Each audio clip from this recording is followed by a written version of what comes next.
امام اعظم ابو حنیفہ رضی اللہ تعالیٰ، ہمارے امام سراج الامہ، یہ خود تاجر تھے۔ ایک بار بیٹھے ہوئے تھے اپنی دکان میں، ایک عورت کپڑا لے کر کے آئی۔ وہ کپڑا اچھے قسم کا کپڑا تھا، اور وہ عورت جو بیچنے آئی تھی اس کی قیمت وہ کم بول رہی تھی۔ امام اعظم کے پاس وہ آئی اور لے کر کے اس نے کہا کہ یہ کپڑا مجھے بیچنا ہے۔ حضرت امام اعظم نے پوچھا کتنے کا بیچ رہی ہو؟ اس نے کہا 10 درہم۔ تو آپ ہنسنے لگے کیونکہ آپ ماہر تھے کپڑوں کی تجارت کے۔ آپ نے کہا یہ کپڑا اتنی قیمت کا نہیں ہے۔ تو اس نے کہا مجھے ضرورت ہے، اتنی پیسے دے دو۔ امام اعظم نے کہا نہیں، میں یہ نہیں کہہ رہا کہ یہ زیادہ ہے، بلکہ تو قیمت کم لگا رہی ہے، کپڑا زیادہ قیمت کا ہے۔ تو اس عورت نے کہا اچھا قیمت کم میں نے لگائی ہے تو میں بڑھا کے بولتی ہوں، آپ بڑھا کر کے دے دیجئے، 50 درہم میں لے لیجئے۔ سیدھے بڑھا دیا۔ امام اعظم نے کہا نہیں، ابھی کم بول رہی ہے تو قیمت اس کی، اس کپڑے کی۔ اس نے کہا 100 درہم۔ امام اعظم نے کہا کپڑا اس سے بھی زیادہ کا ہے، یہ کپڑا اس سے بھی زیادہ قیمت کا ہے۔ اس خاتون نے 3 بار قیمت بڑھائی۔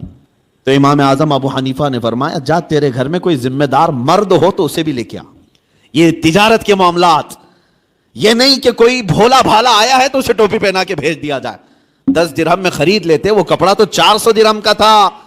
کہا کہ جا تیرے گھر میں کوئی ذمہ دار مرد ہے تو اسے لے کر کے آ۔ وہ خاتون گئی، اپنے مرد کو لائی۔ امام اعظم ابو حنیفہ رحمۃ اللہ تعالی علیہ نے اس کپڑے کو 400 درہم میں خریدا۔ کہا کہ پھر بھی میں نفع میں ہوں۔ فرماتے ہیں کہ میں جو بیچوں گا اس پر مجھے نفع آئے گا، لیکن میں یہ نہیں چاہتا تھا کہ سامنے والے کو اس کپڑے کی قیمت کا اندازہ نہیں تو میں اس کو پوری طرح سے ڈبا دوں۔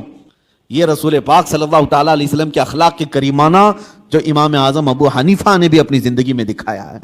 عزیزان گرامی وقار، جب تک یہ احساس تمہارا بیدار رہے کہ مجھے دھوکہ اگر میں دوں گا تو اللہ شاہد ہے، اللہ دیکھ رہا ہے، ہر چیز وہ تمہاری قیامت کے دن لائے گا۔ فَمَن يَعْمَلْ مِثْقَالَ ذَرَّةٍ خَيْرًا يَرَهُ وَمَن يَعْمَلْ مِثْقَالَ ذَرَّةٍ شَرًّا يَرَهُ۔